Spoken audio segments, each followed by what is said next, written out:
मैं तुम्हें बार बार संदेश देता रहता हूँ। मैं चाहता हूँ मेरे संदेश के माध्यम से तुम अपने आप को बदलने की कोशिश करो।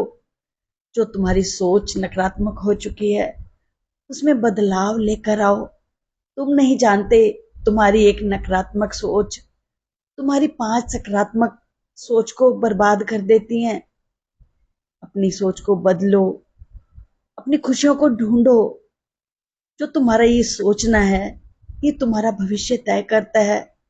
आपकी सोच आपका आचरण बनाएगी। सोच बुरी हुई तो आचरण पर आँच आएगी। सोच को सही रखा तो नई दुनिया नजर आएगी। अगर तू अपनी सोच को बदलने की कोशिश करेगा तो रोशनी फैल जाएगी। मैं कहता हूं कि आर्थिक स्थिति से कहीं ज्यादा इंसान अपनी सोच से गरीब होता है। चीजों के अभाव में कभी कभी ज्यादा सोचना पड़ता है, पर जितना ज्यादा सोचा उतने मन में ज्यादा तनाव आएगा। इसलिए चीजों को हल्के लेने की कोशिश करो। दुनिया का हर इंसान चाहता है कि सामने वाला व्यक्ति मुझे समझे। कभी आप भी सामने वाले को समझने की कोशिश करें कि वो आपसे क्या चाहता है। आपके जीवन में जैसी सोच चलती है आप वैसे बनते जाते हैं।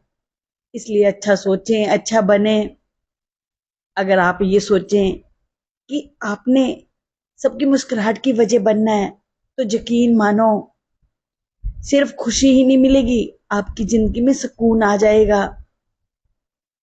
जिंदगी में कुछ भी स्थायी नहीं रहने वाला।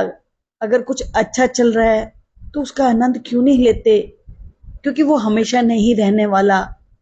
और यदि कुछ बुरा चल रहा है तो चिंता क्यों करते हो, वो भी तो हमेशा नहीं रहने वाला। अगर तुम में स्वीकार करने की हिम्मत हो और सुधार करने की नियत हो तो तुम कुछ भी कर सकते हो। मैं कहता हूं कि अपने अंदर ये दो गुण लेकर आओ ना। माफ कर दो, जब माफी मांग लो जीवन की सारी समस्याएं स्वयं हल हो जाएंगी। किसी को उसकी गलती के लिए माफ कर देना एक साहसिक और दैवीय गुण है।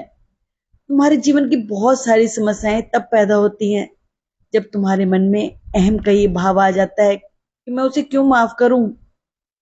तुम्हारी ये अहम भावना तुम्हारे प्रतिशोध का कारण बन जाती है। अगर तुम अपने पारिवारिक या किसी भी संबंध को मधुर बनाना चाहते हो तो ये 2 गुण, माफी मांग लेना या माफ कर देना, इनमें से एक गुण को अपना लो तो जिंदगी संवर जाएगी, सारी समस्याएं हल हो जाएंगी। जानते हो, महाभारत का युद्ध भी इसी अहम और प्रतिशोध की भावना से हुआ। किसी के द्वारा माफ नहीं किया गया और किसी के द्वारा माफी नहीं मांगी गई। दोनों पक्ष अहम पर डटे रहे। अगर तुम चाहते हो कि तुम्हारे जीवन में किसी भी तरह का तनाव ना हो तो माफ कर दो मेरे बच्चे। तुम माफ उनको नहीं अपने आप को करोगे, तुम्हारी जिंदगी में सुकून आ जाएगा। माफ करने से कोई छोटा बड़ा नहीं होता। माफ करना तो एक बहुत बड़ा गुण है, एक दैवीय गुण है। इस गुण को अपना लो मेरे बच्चे, जिंदगी में खुशियां आ जाएंगी।